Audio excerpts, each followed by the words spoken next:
کہ اس کا سپنا اب سچ ہونے والا ہے۔ اب نانا کا کیا ری ایکشن تھا؟ جلیل کے جانے کے بعد کولبا کا ماحول بالکل بدل گیا۔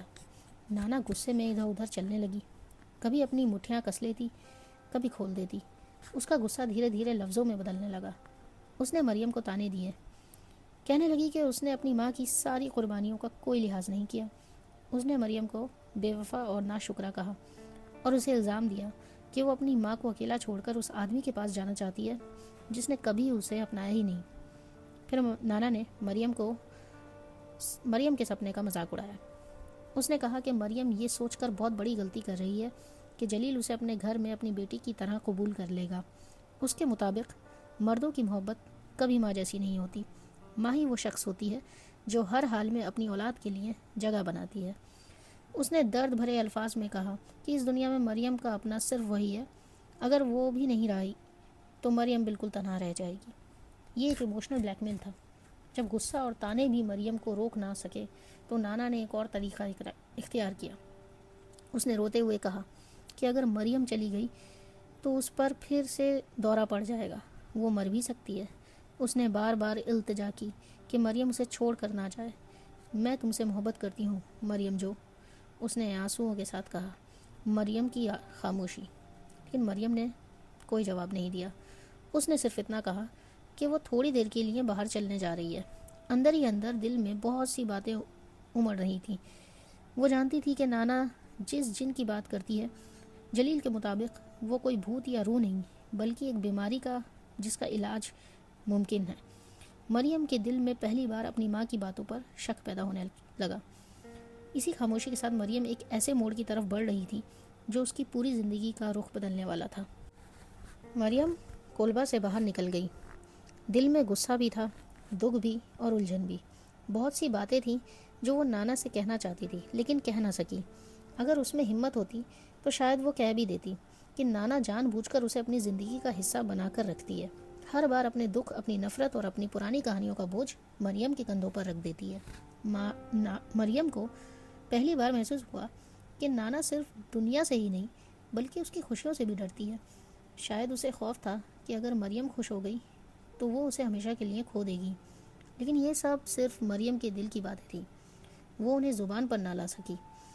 وہ اپنی پسندیدہ جگہ کی طرف چل پڑی، ایک چھوٹی سی اونچائی جہاں سے پورا ہیرات نظر آتا تھا۔ نیچے شہر اپنی پوری شان کے ساتھ پھیلا ہوا تھا۔ اسے ویمنز گارڈن دکھائی دیتا، مشہور 400 بازار اور سکندر اعظم کے پرانے قلعے کے خنڈر بھی۔ دور سے ہیرات کی بلند میناریں آسمان کو چھوتی ہوئی نظر آتی تھیں۔ مریم نے شہر کی گلیوں کو دیکھا اور سوچا کہ وہاں کتنی زندگی ہوگی، لوگ، بیل گاڑیاں، کھچر اور روزمرہ کی بھاگ دوڑ۔ اوپر آسمان میں پرندے آزادی سے اڑ رہے تھے۔ مریم انہیں دیکھ کر سوچنے لگی کہ یہ پرندے تو روز ہیرات جاتے ہوں گے، شاید کبھی جلیل کے گھر کی دیوار پر بیٹھتے ہوں یا اس کے سنیما کے دروازے کے پاس اترے ہوں۔ اس کے دل میں ایک بار پھر ہیرات دیکھنے کی تمنا اور گہری ہو گئی۔ پھر اس نے زمین سے کچھ چھوٹے پتھر اٹھائے اور انہیں ایک کھیل کی طرح سجانا شروع کیا۔ یہ کھیل وہ چپکے سے کھیلا کرتی تھی جب نانا آس پاس نہ ہوتی۔ اس نے پہلے 3 قطریں بنائی، ہر قطر جلیل کی ایک بیوی کے بچوں کی نشانی تھی۔ ایک میں 4 پتھر، دوسری میں 3 اور تیسری میں بھی 3۔ لیکن پھر اس نے ایک اور قطر بنائی اور اس میں صرف ایک اکیلا پتھر رکھا۔ وہ اکیلا پتھر مریم خود تھی، جلیل کے دوسرے بچوں سے الگ، ان کی دنیا سے الگ، ایک تنہا بچی جو صرف ایک جگہ چاہتی تھی جہاں اسے بھی اپنا کہا جا سکے۔ اگلی صبح مریم جلدی اٹھ گئی۔ اس نے اپنا سب سے اچھا کریم رنگ کا لباس پہنا، کاٹن کی سلوار اور ہرا حجاب اوڑھا۔ آج وہ دن تھا جس کا اس نے کتنے عرصے سے انتظار کیا تھا۔ آج جلیل نے وعدہ کیا تھا کہ وہ دوپہر کو آئے گا اور اسے سنیما لے جائے گا۔ مریم نے صبح بہت احتیاط سے تیاری کی۔ اس نے کریم رنگ کا لباس پہنا تھا اور اس کے پاس صرف ہرا حجاب ہی تھا۔ حجاب اس کے کپڑوں سے بالکل میل نہیں کھا رہا تھا، لیکن سفید حجاب تو کب سے کیڑوں نے خراب کر دیا تھا، اس لیے اس کے پاس اور کوئی چوائس نہیں تھی۔ تیار ہونے کے بعد اس نے دیوار پر لٹکی گھڑی دیکھی۔ یہ گھڑی ملا فیض اللہ کا دیا ہوا تحفہ تھی۔ سوئیاں 9 بجے دکھا رہی تھی۔ اس کا دل چاہتا تھا کہ باہر جا کر نانا سے بات کرے، لیکن پھر اس نے اپنا ارادہ بدل دیا۔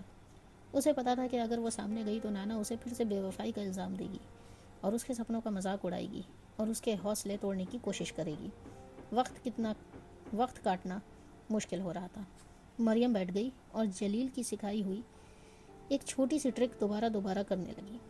وہ بنا پینسل اٹھائے ایک ہی لائن میں ہاتھی کی تصویر بنانے کی پریکٹس کرتی رہی۔ اتنی دیر تک بیٹھی رہی کہ اس کا جسم اکڑ گیا، لیکن وہ لیٹنا نہیں چاہتی تھی۔ اسے ڈر تھا کہیں اس کا نیا لباس سکڑ نہ جائے۔ آخرکار جب گھڑی نے 11:30 بجائے، مریم نے اپنی جیب میں وہ 11 چھوٹے پتھر رکھ لیے جو اس نے کل جمع کیے تھے۔ پھر وہ اسٹریم کی طرف چل پڑی۔ راستے میں اس نے نانا کو دیکھا۔ وہ ایک کرسی پر ویپنگ ولو کے سائے تلے اکیلی بیٹھی تھی۔ مریم سمجھ نہیں پائی کہ نانا نے اسے دیکھا بھی تھا یا نہیں۔ دونوں کے بیچ ایک خاموشی تھی جو ہر لفظ سے زیادہ بھاری لگ رہی تھی۔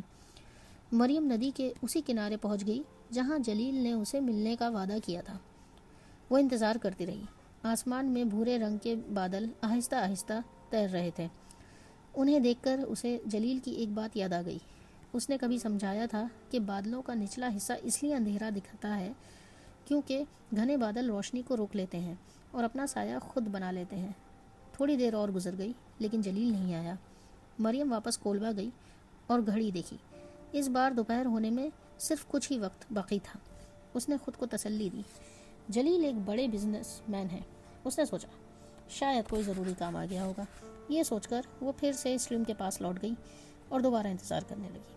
اوپر کالے پرندے چکر لگا رہے تھے اور مریم کے دل میں امید اب بھی زندہ تھی کہ کسی بھی لمحے جلیل نظر آ جائے گا، لیکن ہر گزرتا ہوا پل اس امید کو دھیرے دھیرے امتحان میں بدل رہا تھا۔ مریم نے کافی دیر تک ندی کے کنارے انتظار کیا۔ وقت گزرتا گیا، پیر سن ہونے لگے، لیکن جلیل کہیں نہیں نظر آیا۔ آخر اس نے ایک فیصلہ کیا جو اس نے زندگی میں کبھی نہیں کیا تھا۔ اس نے اپنے پاجامے کو گھٹنوں تک سمیٹا، ٹھنڈے پانی کو پار کیا اور پہلی بار اکیلی ہیرات کی طرف چل پڑی۔ اور پھر اسے احساس ہوا کہ نانا کی ہر بات سچ نہیں تھی۔ نہ کسی نے اس پر ہنسی اڑائی، نہ کسی نے اسے عجیب نظروں سے دیکھا، کسی نے اسے حرامی کہہ کر نہیں پکارا، نہ ہی کسی نے پتھر پھینکا۔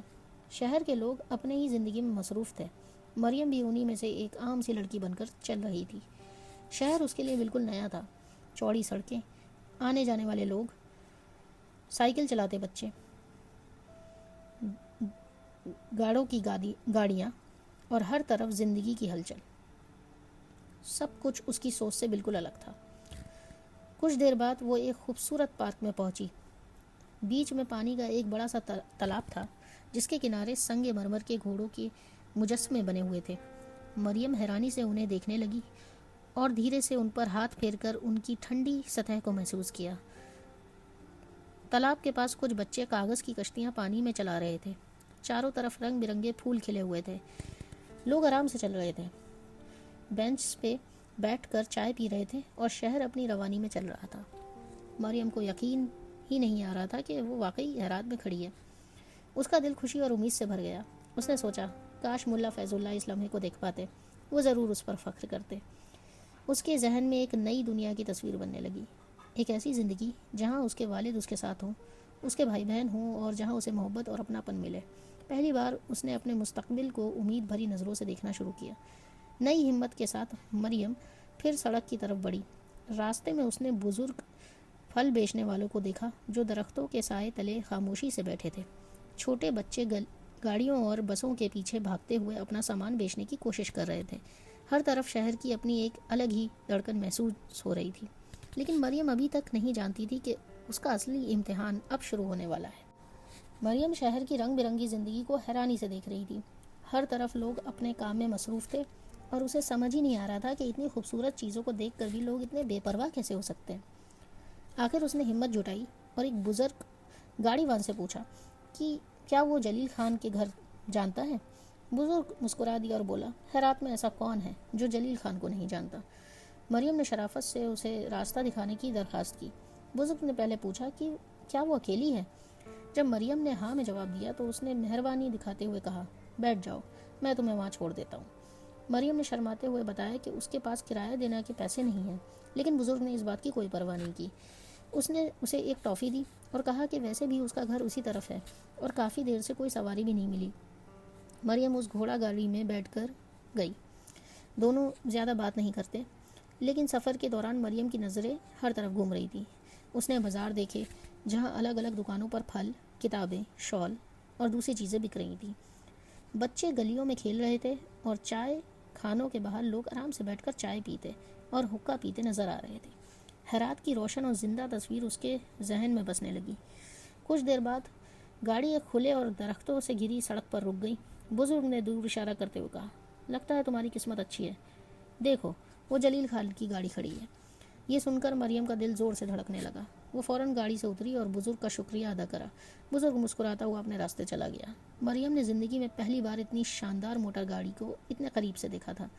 اس نے دھیرے سے اس کی چمکتی ہوئی سطح پر ہاتھ پھرایا۔ اس کے لیے یہ صرف ایک گاڑی نہیں تھی، یہ اس دنیا کا پہلا دروازہ تھا جہاں وہ ہمیشہ سے اپنی جگہ بنانا چاہتی تھی۔ اور اب وہ اپنے والد جلیل خان کے گھر کے بالکل باہر کھڑی تھی۔ مریم نے جلیل کی چمکتی ہوئی گاڑی کو دیکھتے ہی ایک پل کے لیے خود کو اس کی دنیا کا حصہ محسوس کیا، لیکن اسی وقت نانا کی باتیں اس کے ذہن میں گونجنے لگیں، جیسے وہ اسے پھر سے ڈرا رہی ہوں کہ اس کی امیدیں ٹوٹنے والی ہیں۔ گہری سانس لے کر مریم نے ہمت جٹائی اور جلیل کے گھر کے بڑے سے دروازے تک پہنچی۔ اتنی اونچی دیواریں اور اتنا شاندار مکان دیکھ کر وہ ایک پل کے لیے گھبرا سی گئی، پھر بھی اس نے خود کو سنبھالا اور دروازہ کھٹکھٹایا۔ کچھ دیر بعد ایک جوان نوکرانی نے دروازہ کھولا۔ مریم نے نرمی سے کہا، میں جلیل خان سے ملنے آئی ہوں، میں ان کی بیٹی مریم ہوں۔ لڑکی پہلے حیران ہوئی، پھر جیسے اسے کچھ یاد آیا، اس نے مریم کو وہیں رکنے کو کہا اور جلدی سے اندر چلی گئی۔ کچھ منٹ بعد ایک آدمی باہر نکلا۔ اس نے اپنا تعارف جلیل خان کے ڈرائیور کے روپ میں کرایا۔ مریم نے فوراً پوچھا کہ جلیل خان کہاں ہیں؟ ڈرائیور نے بتایا کہ وہ کسی ضروری کام سے باہر گئے ہوئے ہیں۔ مریم نے ان کی گاڑی کی طرف اشارہ کرتے ہوئے کہا کہ گاڑی تو یہیں کھڑی ہے، لیکن ڈرائیور نے بس اتنا ہی کہا کہ جلیل گھر پر نہیں ہے اور انہوں نے واپس آنے کا کوئی وقت بھی نہیں بتایا ہے۔ یہ سن کر بھی مریم نے ہار نہیں مانی۔ اس نے فیصلہ کیا کہ چاہے جتنا وقت لگے وہ اپنے والد کا انتظار کرے گی۔ دروازہ بند کر دیا گیا اور مریم باہر ہی بیٹھ گئی۔ شام ڈھلنے لگی تھی، بھوک بھی لگ رہی تھی، لیکن اس کے دل میں ایک ہی امید تھی، شاید اگلے ہی پل جلیل لوٹ آئیں گے اور اسے دیکھ کر گلے لگا لیں گے۔ کچھ دیر بعد وہی ڈرائیور باہر آیا دوبارہ، اور اس بار اس کے پاس مریم کے لیے ایک نیا پیغام تھا۔ لیکن کیا یہ پیغام اس کی امیدیں کو زندہ رکھتا یا انہیں ہمیشہ کے لیے توڑ دے گا؟ مریم دروازے کے باہر چپ چاپ بیٹھی رہی۔ کچھ دیر بعد ڈرائیور پھر اس کے پاس آیا۔ اس نے نرمی سے سمجھایا کہ اب گھر لوٹ جانا چاہیے، تھوڑی ہی دیر میں اندھیرا ہو جائے گا اور رات بھر گزارنا ٹھیک نہیں ہوگا۔ لیکن مریم نے صرف اتنا کہا کہ اسے اندھیرے سے ڈر نہیں لگتا۔ ڈرائیور نے پھر ایک اور مشورہ دیا۔ اس نے کہا کہ اگر گھر واپس نہیں جانا چاہتی ہو تو وہ اسے کسی ہوٹل میں ٹھہرا دیتا ہے، صبح پھر جلیل سے بات کرنے کی کوشش کریں گے۔ مگر مریم کا صرف ایک ہی جواب تھا، مجھے گھر کے اندر جانے دیجیے۔ ڈرائیور مجبور تھا۔ اس نے افسوس کے ساتھ بتایا کہ اسے سخت ہدایت ملی ہے کہ مریم کو اندر نہیں آنے دینا ہے، اور یہ بھی ممکن ہے کہ جلیل کئی دن تک واپس نہیں آئے۔ پھر بھی مریم نے اپنا فیصلہ نہیں بدلا۔ اس نے وہیں رکنے کا ارادہ کر لیا۔ اس رات اس نے جلیل کے گھر کے باہر ہی وقت گزارا۔ دھیرے دھیرے سورج ڈوب گیا، گلیوں میں اندھیرا چھا گیا اور گھروں کی بتیاں جلنے لگیں۔ شہر کی آوازیں بدل گئیں، لوگ اپنے گھر لوٹ رہے تھے اور رات اپنا رنگ جما رہی تھی۔ اسی نوکرانی نے جس نے پہلے دروازہ کھولا تھا مریم کے لیے روٹی اور چاول بھیجے۔ پہلے تو مریم نے کھانے سے انکار کر دیا، لیکن جب بھوک برداشت سے باہر ہو گئی تو اس نے خاموشی سے وہی کھانا کھا لیا۔ رات بھر وہ کھلے آسمان کے نیچے بیٹھی رہی۔ چاند بادلوں کے بیچ چھپ کر نکل رہا تھا اور اس کے دل میں بس ایک ہی امید زندہ تھی کہ جلیل کبھی بھی لوٹ سکتے ہیں۔ صبح جب اس کی آنکھ کھلی تو اس نے محسوس کیا کہ رات کو کسی نے اس پر کمبل اڑا دیا تھا، شاید گھر کے کسی انسان کو اس پر ترس آ گیا ہوگا۔ تھوڑی دیر بعد ڈرائیور دوبارہ آیا۔ اس بار اس کی آواز پہلے سے زیادہ سخت تھی۔ اس نے کہا، اب بہت ہو گیا، تم نے کافی انتظار کر لیا، اب یہاں سے چلو۔ لیکن مریم نے اس کے آنکھوں میں دیکھتے ہوئے صرف ایک ہی بات کہی، میں جلیل کا انتظار کروں گی۔ اس کی ضد اب صرف ایک ملاقات کی نہیں رہی تھی، یہ اس کی پہچان اور اپنی جگہ ڈھونڈنے کی جنگ بن چکی تھی۔ صبح ہوتے ہی ڈرائیور ایک بار پھر مریم کے پاس آیا۔ اس بار اس کی آواز میں پہلے سے زیادہ سختی تھی۔ اس نے صاف الفاظ میں کہا کہ یہ جلیل خان کا ہی حکم ہے، مریم کو ترنت واپس بھیجنا ہوگا۔ یہ سن کر مریم کی آنکھوں میں آنسو بھر آئے۔ اس نے صرف ایک ہی بات کہی، میں بس ایک بار ان سے ملنا چاہتی ہوں۔ ڈرائیور نے افسوس کے ساتھ اسے گاڑی کی طرف چلنے کو کہا۔ کچھ لمحوں کے لیے لگا کہ شاید مریم مان گئی ہے، لیکن اچانک اسے اپنا ارادہ بدل دیا۔ وہ تیزی سے مڑ کر سیدھا حویلی کے کھلے دروازے کی طرف دوڑی۔ ڈرائیور نے اسے روکنے کی کوشش کی، لیکن مریم اس کی پکڑ سے نکل گئی اور اندر باغیچے کی طرف بھاگ پڑی۔